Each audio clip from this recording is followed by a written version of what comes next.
이제 2017년 붉은 달그해 정년도 저물어가는 것 같습니다.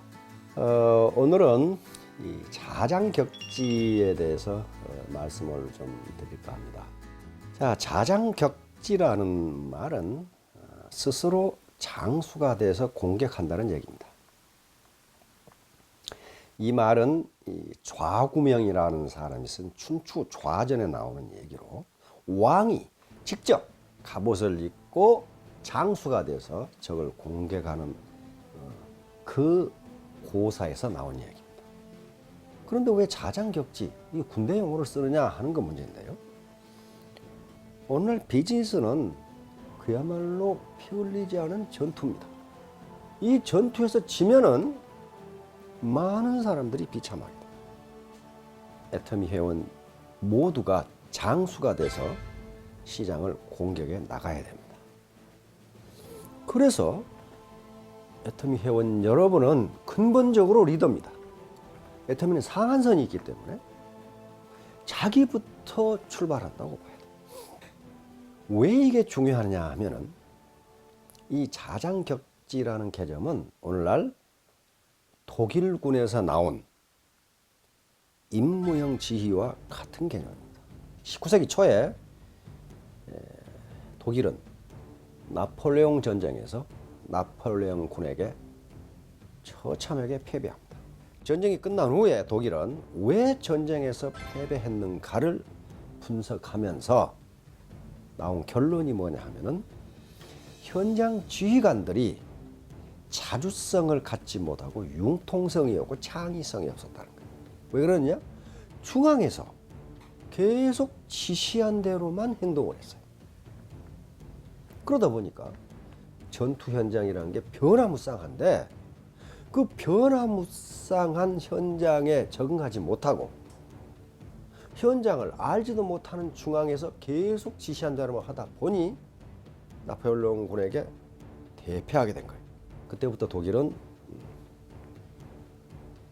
군사개혁을 시작해서 그 뒤에 있었던 모든 전투에서 승리합니다. 그래서 오늘날 임무형 지휘, 독일군이 발전시킨 임무형 지휘는 전 세계적으로 받아들여져서 한국군도 그렇게 하고 있습니다. 우리 애터미의 직급체계는 우리 박광길 회장께서 이 직급체계를 만들 때 군대 계급체계를 그대로 갖다가 했어요. 자, 에이전트에서 세일즈 마스터까지는 지금 훈련을 거치는 사관생도 과정이라고 볼 수 있습니다. 그리고 최종 계급인 임페리얼 마스터는 포스터라고 볼 수 있습니다. 군 최고 계급이. 여기서 나타나는 현상이 피터의 원리라는 겁니다. 피터의 원리. 로렌스 피터 교수가 발견한 원리인데요. 모든 조직에서 사람들은 무능한 수준에 도달할 때까지 계속 올라간다는 거예요. 그러면 그 직급을 올라간 사람이 무능한 사람이냐? 그게 아니에요. 유능하기 때문에 올라갔는데 하위 직급과 상위 직급은 수행하는 임무가 다르기 때문에 그 능력과 안목이 달라야 한다는 거예요. 근데 그걸 갖추기 전에 올라가 버리니까 결국 그 자리에서는 무능하게 된다는 겁니다. 그러면 이것에서 탈피하려면 어떻게 해야 되느냐 하는 거예요. 어떻게 해야 되느냐. 자, 자장격지라고 했으니까 모든 리더들이, 모든 사업자들이 장수가 돼서 공격한다. 시장을 공격하고, 왜 시장을 공격한다. 즉, 앞으로 적극적으로 나간다. 그 말이죠. 그럼 장수는 아무나 되느냐 하는 거예요. 가만히 있으면 그냥 장수가 되느냐? 그런 건 아니에요. 리더가 갖춰야 할 조건, 장수가 갖춰야 할 조건이 책마다 아주 다양하게 나와 있는데 그렇게 다양한 것을 우리가 알 수가 없으니 그럴 때는 고전을 보는 게 가장 좋습니다. 선자문법에서는 장수 5덕, 그래서 5가지 덕목을 장수는 갖춰야 한다 그랬어요. 그것이 바로 지신인용엄입니다. 고전에 나와 있는 이 덕목의 순서는 중요도를 나타냅니다. 반드시 앞에 것이 앞에 와야 되고 뒤에 것이 뒤에 와야 돼요. 먼저 장수는 알아야 돼요. 알아야 돼요. 무식한 사람이 장수가 될 수 없다는 거예요. 애터미 사업에 대해서 알아야 하고 사람에 대해서 알아야 하고 시대의 흐름과 경제 구조 변화에 대해서 알아야 하고 소비자들의 소비 성향의 변화에 대해서도 알아야 돼. 조그만 것을 아느냐 모르느냐에 따라서 결과는 엄청난 차이가 납니다. 자, 두 번째 덕목은 믿을 수 있어야 한다는 거예요. 약속을 믿을 수 있어야 되고 그 사람의 능력을 믿을 수 있어야 돼요. 파트너들이 스폰서의 약속을 못 믿고 말을 못 믿고 능력을 믿을 수 없다. 누가 따라가겠냐고. 세 번째가 인입니다. 인. 이건 인간애를 의미합니다. 인간을 사랑할 수 있어야 돼. 그렇지 않으면 잔인한 장수가 된다. 아주 잔인한 장수가 돼. 노래에 보면 인자 필용 그렇게 돼 있어요. 인자는 인간을 갖춘 사람은 반드시 용기가 있다. 왜? 사람을 살려야 되니까. 다음 덕목이 용입니다. 용기, 용감성. 그런데 용기라는 게 뭐냐 하는 거예요. 용기. 미국의 실존지 심리학자 중에 롤로 메이라는 사람은 이 용기를 내가 살아남고 앞으로 발전하는 데 있어서 필수 조건이라고 이야기합니다. 용기. 그러면서 이 용기를 네 가지로 구분했어요. 첫 번째 용기가 육체적 용기입니다. 자기 목숨이 이태로울지도 모르는 상황에서도 자기 임무를 수행하는 것을 육체적 용기라고 그랬어요. 두 번째 용기가 중요합니다. 도덕적 용기라고 하는 거예요. 모럴 칼리지라고 하는 건데 이것은 옳은 것을 옳다 하고 옳지 않은 것을 옳지 않다고 말할 수 있는 용기예요. 이게 엄청나게 힘들어요. 이것은 엄청난 손해를 가져와. 예를 들면 자기 스폰서가 우리 이렇게 합시다 했는데 그것이 회사의 방침과 맞지 않는 요구라면은 스폰서님 그것은 옳지 않습니다 라고 말할 수 있는 용기가 도덕적 용기예요.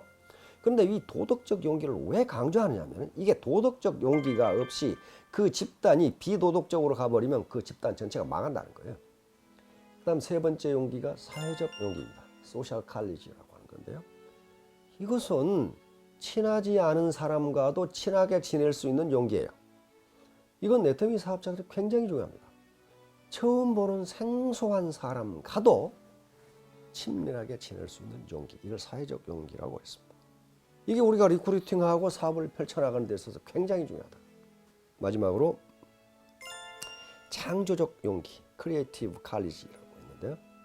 아까 도덕적 용기가 옳은 것을 옳다 하고 옳지 않은 것을 옳지 않다고 말할 수 있는 용기라면은 창조적 용기는 거기서 끝나지 않고 새로운 시스템, 새로운 제도를 만들어 갈 수 있는 용기.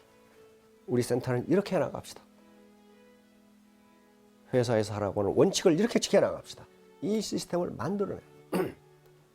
이게 용기예요. 용기. 육체적 용기는 우리가 발휘할 시간이 별로 없어요. 그리고 또 그럴 기회도 없어요. 그러나 도덕적 용기, 사회적 용기, 창조적 용기는 반드시 필요합니다. 마지막으로 엄입니다. 이거 엄정해야 된다. 엄격해야 된다. 그 말인데 공정해야 된다는 거예요. 룰을 누구나 공평하게 적용해야 된다. 공정해야 된다. 많은 학자들의 연구에 의하면 인간은 돈보다도 공정성에 대한 가치를 엄청나게 부여한다는 사실을 확인했어요. 인종과 종족에 관계없이 불공정한 경우에는 참지 않는다는 거예요. 심지어는 원숭이 실험에서도 그게 나타났어요. 원숭이도 불공정한 경우에는 팔을 엎어버린다. 공정하게 하지 않으면 원숭이가 그럴 진데 인간은 어떡하겠냐 말이에요. 사람을 대상으로 한 연구는 최후 통첩 게임이라는 게 있습니다. 인간이 공정성에 어떻게 반응한 걸 보는 게임이에요. 그런데 이건 국가, 선진국, 후진국, 중진국, 그리고 아프리카, 남미, 대륙, 정글에 사는 종족에까지 공정성이라는 문제가 굉장히 중요하다는 사실을 발견했어요. 자신에게 심한 불이익이 나더라도 그 판 자체를 엎어버린다는 것이 모든 종족에서 확인됐어요. 그만큼 공정성을 중요하게 생각한다. 이제 지, 신, 인, 용, 엄. 이걸 갖춰야 되는데 이거 어떻게 갖출 것이냐? 방법은 하나밖에 없습니다. 그건 독서입니다. 공부하는 수밖에 없어요. 그래서 제가 제안을 하나 하면은 각 센터별로 또는 팀별로 독서 클럽을 만드세요. 얼마든지 좋은 책들이 있습니다. 거기서 소통, 그리고 똑같은 책을 읽고도 10사람이 읽으면 10사람 생각이 다 달라. 그 말은 무슨 말이에요? 인간은 모두 다르다는 걸 알게 돼요. 그런 다름이 모여서 하나의 시너지를 만들어내는데 전 세계 선진 기업들이 그걸 지금 그렇게 나가고 있어요. 그걸 메디치 이펙트라고 그래요. 메디치 효과. 전혀 관계없는 것들이 모여서 어떤 기발한 아이디어와 제품이 나오는 걸 메디치 효과라고 합니다. 르네상스를 일으켰던 메디치 가의 이름을 따서 메디치 효과라고 해요.